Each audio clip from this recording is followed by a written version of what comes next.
Picture this. You're on your way to class and then you saw your age mates coming out of a very clean white Benz, GLE 2024 to be exact. And then you pause for a moment, you stand and you stare at it. You take a deep breath, fold your arms and say, God, when? Somebody you know that is doing internet fraud, somebody that is doing Yahoo Yahoo. You say, God, when? God, when what? God, when what? What do you, when will you start? When will you join? Today I'm going to be sharing two principles with you. Number one, I don't have people who are doing things I know me I will not do. Or people who are doing things I don't yet have the capacity for. For example, somebody doing something illegal or immoral for financial gain. Yes, I want to make money. I want to be very rich. But if you got rich out of doing something illegal or immoral, there's nothing to envy about you. Case number two, somebody driving a 2024 Lexus SUV because he's the CFO or a CMO of one big bank in Nigeria. Why on earth would I envy that person? Nobody's going to make me a CMO of a bank. Are you getting my point? Now, I'm not trying to say, okay, I'm not saying limit yourself and limit your dreams. But let's be real.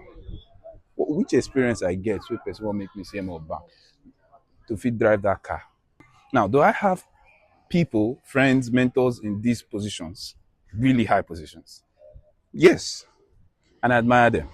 But I don't admire them for where they are. I only admire who they had to become to get where they are. It's okay. I admire who they had to become to get where they are. The hurdles they had to overcome, the education they had to acquire, the connections they had to make, and the people they had to let go of. Those are the things that I want to know. Those are the things that get me going. Leave that Lexus one side first. Leave the Benz. Keep the Benz. That expensive senator wey you dey wear. Hold am. Wetin you do wey get you, wey fit afford you the luxury wey you dey enjoy now? What did you do to afford that luxury? Now, why do I do this? And the reason I do this is because of principle number two. And this principle I learned it from a mentor who used to be very close to me. You cannot skip steps in the pursuit of success. Listen. You cannot skip steps in the pursuit of success. You cannot skip steps in the pursuit of success.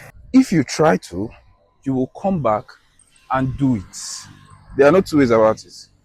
And when you come back, it's most likely that it will be under less conducive or less favorable conditions. It now begs the question, if you can't skip the steps that got them to the position that they are, that you admire them for, why should I envy the position? Why should I envy the position instead of falling in love with the process? Because let's not kid ourselves. A lot of the people you admire, many of us cannot pay the price required to gain that level of success. And this is meant to give you clarity and peace of mind. If you are envious of somebody who has done something you are not willing to do, it is a waste of precious energy and space in your brain. Why are you envying them? You can't do it. And if you think you can, go and learn, understand what they have done, then the energy you spend envying, you use it to work your way up the ladder. I don't know if I'm making sense. Today, go to that person that you admire. Go to that person that you envy. Even if you envy, go there and find out what they had to learn to get to where they are. Ask questions. Ask them the habits they had to let go in order to attain that level that they are. Understand the sacrifices they had to make in order to attain that level that they are in. And maybe, just maybe, you might stop envying them. Or, better still, you'll be one step closer and one step ahead of all your peers. Now, who know what to do in the first place, go fit do one. I hope you learned something. I'm Daniel Obente, and I will see you tomorrow. Peace.